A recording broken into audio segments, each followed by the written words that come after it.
आओ बच्चों, मैं तुम्हें एक कहानी सुनाती हूँ। एक चुनमुन नाम की चिड़िया थी, बहुत सुंदर। उसके माता पिता उसे बहुत प्यार करते थे और प्यार से चुन्नी कहते थे। लेकिन चुनमुन को घोंसले में बंद रहना पसंद नहीं था। वह भी अपने माता पिता की तरह से उड़कर दूर गगन की सैर स्वच्छंद रूप से करना चाहती थी। उसने माता पिता से कहा, माँ, मैं भी तुम्हारे साथ चलूंगी। लेकिन माँ ने बड़े प्यार से समझाया, नहीं बेटा, तुम्हारे पंख अभी बहुत कमज़ोर हैं, तुम छोटी हो। जब तुम बड़ी हो जाओगी और आकाश में उड़ने के लिए तुम्हारे पैरों में पूरी शक्ति होगी, तब मैं तुम्हें अपने साथ लेकर चलूँगी। और जैसे जैसे तुम अकेली जाना सीख जाओगी, मैं तुम्हें अकेले भी उड़ने की आज्ञा दे दूँगी।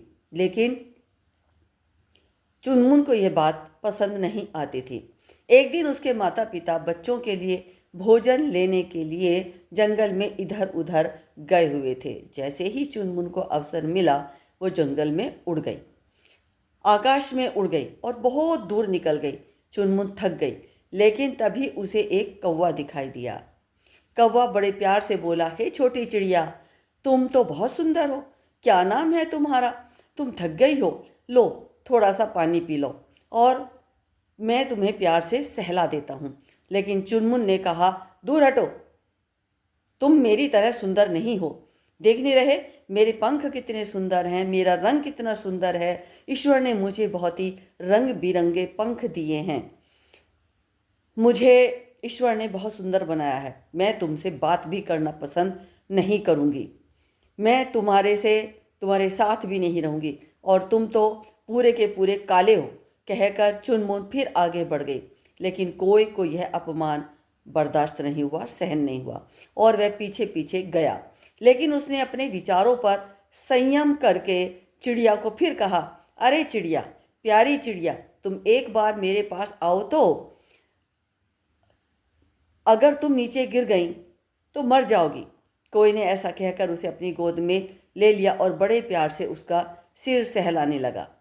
चुनमुन को बड़ा अच्छा लगा, क्योंकि वह वास्तव में बहुत थक गई थी। उसे बहुत जोर की प्यास भी लगी हुई थी।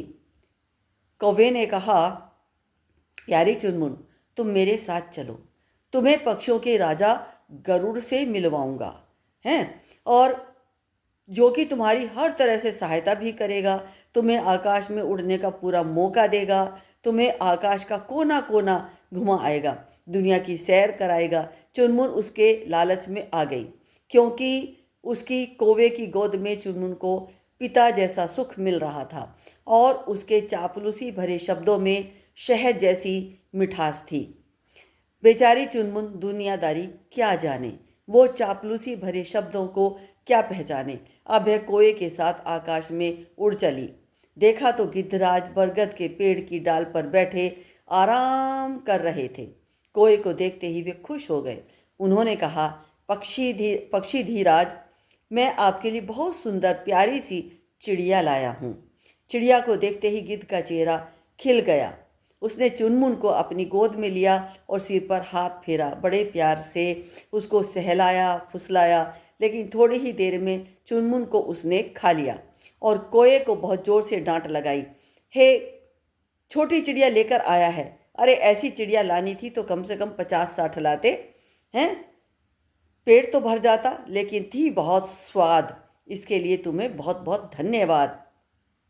तो बच्चों, शिक्षा ये मिलती है कि माता पिता की आज्ञा का पालन करो, उनका कहना मानो, क्योंकि वो तुम्हें बहुत प्यार करते हैं और वास्तव में माता पिता के बराबर प्यार करने वाला दुनिया में कोई भी नहीं मिलेगा। दूसरे लोग बहलाएंगे फुसलाएंगे, लेकिन उनके मन में अवश्य ही कोई ना कोई लालच होगा। तो बच्चों, कहानी का अनुसरण करो, माता पिता का कहना मानो और इसको अधिक से अधिक, ज़्यादा से ज़्यादा लाइक शेयर करो, सब्सक्राइब करो चैनल को, जिससे दूसरे बच्चे भी तुम्हारे जैसे ही कहानी सुन सके। धन्यवाद।